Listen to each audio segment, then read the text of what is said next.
نئی مشہور نعتوں کے لیے یوٹیوب پر آفیشیل چینل کلیم نوری کو سبسکرائب کریں تاکہ ہر آنے والی ویڈیو آپ تک پہنچ سکے سب سے پہلے۔ نحمده ونصلي ونسلم على رسوله الكريم اما بعد فاعوذ بالله من الشیطان الرجیم بسم اللہ الرحمن الرحیم ولا تقولوا لمن يقتل في سبيل الله اموات بل احیاء ولكن لا تشعرون آمنت بالله صدق اللہ العلی العظیم وصدق رسوله النبی الامین الکریم ونحن على ذلك لمن الشاہدین والشاکرین والحمد للہ رب العالمین۔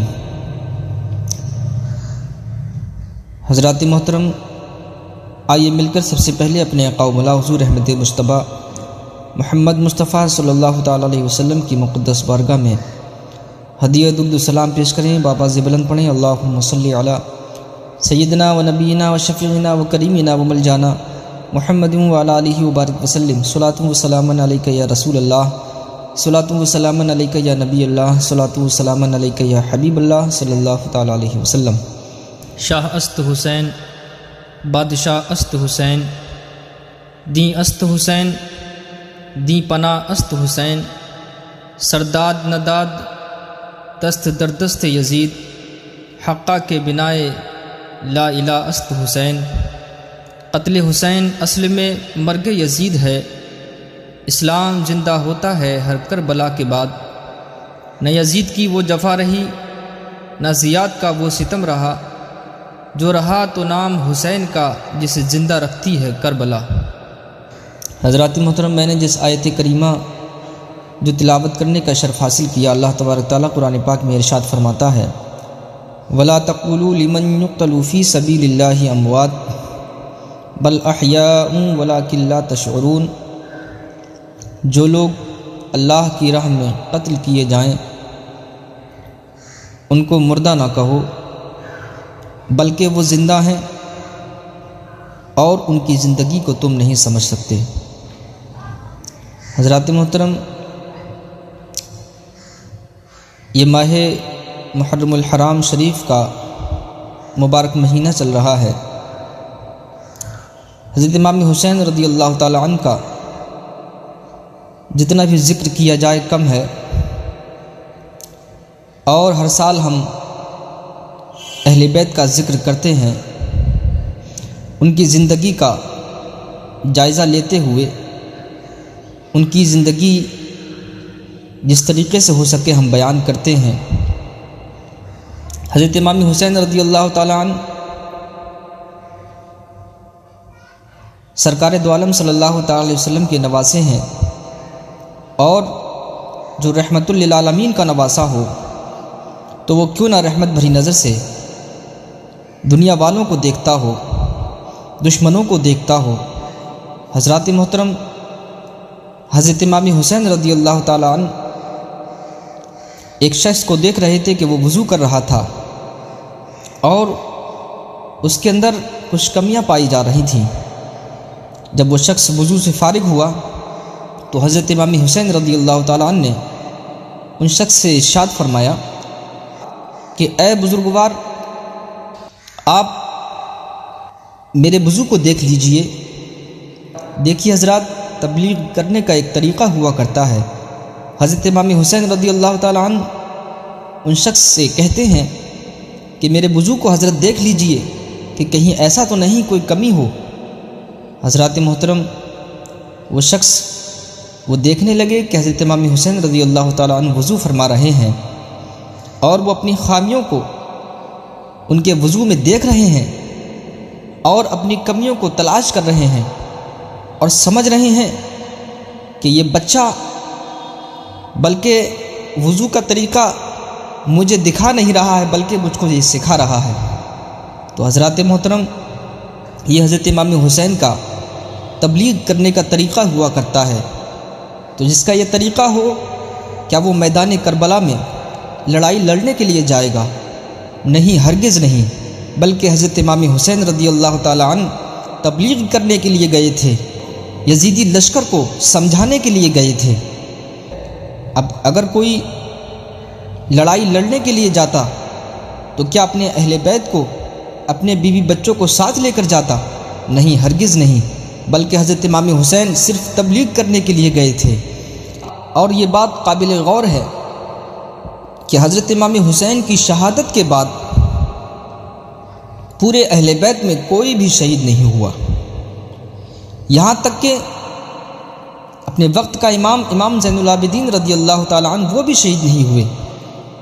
اور اگر حضرت امام حسین رضی اللہ تعالیٰ عنہ اور پہلے شہید ہو جاتے تو علی اصغر بھی بچ جاتے، حضرت عباس بھی بچ جاتے، اور پہلے شہید ہو جاتے تو حضرت حر بھی بچ جاتے، اور حضرت امام حسین پہلے شہید ہو جاتے حضرت قاسم بھی بچ جاتے۔ اگر اور پہلے شہید ہو جاتے تو اہل بیت میں سے کوئی بھی شہید نہ ہوتا۔ تو حضرت امام حسین رضی اللہ تعالیٰ عنہ نے پھر گردن دینے میں دیر کیوں کی، تاخیر کیوں کی؟ اس کا جواب آپ حضرات ملاحظہ فرمائیں۔ حضرت امام حسین رضی اللہ تعالیٰ عنہ دشمنان رسول کو، دشمنان خدا کو دیکھیں، آپ رحمت بھری نظر سے دیکھ رہے ہیں اور موقع دے رہے ہیں، اور ارادہ حسین کا یہ ہے کہ اے یزیدیو، اگر تم میرے اہل بیت میں سے کچھ لوگوں کو شہید کر کے اگر رک جاتے ہو تو میرا نانا مالک کوثر ہے، میں اپنے نانا جان سے تم کو کوثر کا جام پلوا سکتا ہوں، شدید قتل کرنے کے بعد، شدید گناہ کرنے کے بعد بھی میں تمہاری مغفرت کروا سکتا ہوں، کیونکہ اگر تم اہل بیت میں سے کسی کو قتل کرتے ہو، اگر تم حضرت عباس کو قتل کرتے ہو تب قاتل مومن کہلاؤ گے، اگر تم حر کو قتل کرتے ہو تو قاتل مومن کہلاؤ گے، اگر تم علی اصغر کو قتل کرتے ہو تو قاتل مومن کہلاؤ گے، اگر تم نے مجھے قتل کر دیا، اگر تم نے مجھے شہید کر دیا تو وہ قاتل مومن نہیں بلکہ قاتل دین بن جائے گا۔ تبھی تو خواجہ معین الدین چشتی اجمیری سنجری نے کہا، دین است حسین، حسین دین ہے۔ حضرات محترم، حضرت حسین رضی اللہ تعالیٰ عنہ رحمت بھری نظر سے دیکھ رہے ہیں اور فرما رہے ہیں کہ میں تمہاری مغفرت کروا سکتا ہوں، اور میں اپنے نانا کے ہاتھوں سے میں تم کو حوض کوثر پلوا سکتا ہوں۔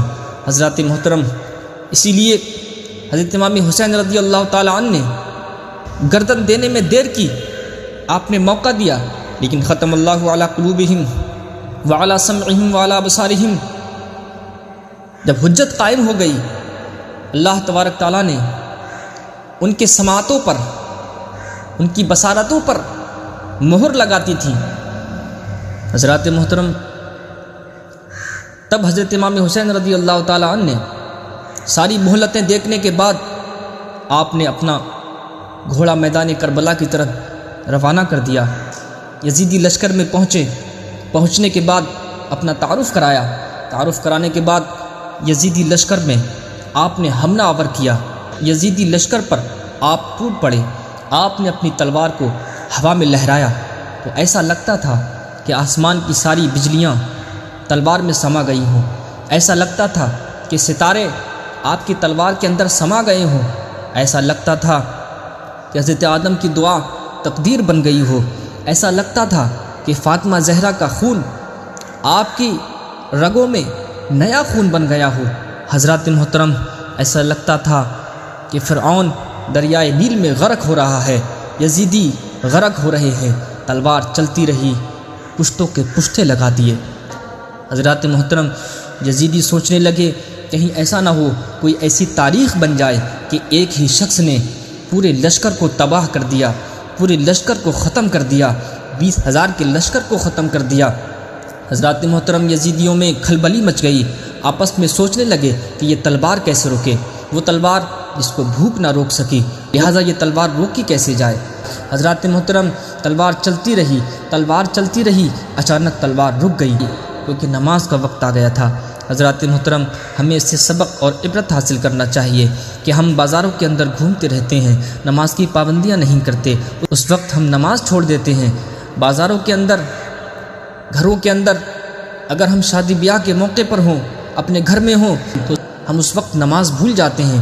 ہم راستوں کے اندر اپنی گاڑیوں کو نہیں روکتے، سواریوں کو نہیں روکتے، نماز کے وقت ہمیں نہیں رکتے، نماز کے وقت ہماری سواریاں نہیں رکتی ہیں، نماز کے وقت ہم اپنے کھیتوں پر کام کرتے رہتے ہیں، نماز کے وقت ہم دکانوں پر بیٹھے رہتے ہیں، اس وقت ہم نمازوں کو یاد کیوں نہیں کرتے، ہم اس وقت اللہ کو یاد کیوں نہیں کرتے؟ حضرات محترم، ہمیں اس واقعے سے سبق اور عبرت حاصل کرنا چاہیے۔ حضرت امام حسین رضی اللہ تعالیٰ عنہ سجدے میں چلے گئے۔ حضرات محترم، اس سے پہلے یزیدوں نے ایسا وار کیا، حضرت امام حسین رضی اللہ تعالیٰ عنہ کا سر تن سے جدا ہو گیا۔ انا للہ و انا الیہ راجعون۔ حضرت امام حسین رضی اللہ تعالیٰ عنہ کا جتنا بھی ذکر کیا جائے، ہر سال ذکر کیا جائے، حضرت امام حسین رضی اللہ تعالیٰ عنہ کے فیوز و برکات سے اللہ تبارک تعالیٰ ہمیں مالا مال فرمائے۔ اللہ تبارک تعالیٰ ہمیں حضرت امام حسین رضی اللہ تعالیٰ عنہ کی طرح زندگی گزارنے کی توفیق عطا فرمائے۔ وما توفیق الا باللہ العلی العظیم۔ وصلی اللہ تعالیٰ علی خیر خلقہ محمد وعلی آلہ واصحابہ اجمعین۔ السلام علیکم ورحمۃ اللہ وبرکاتہ۔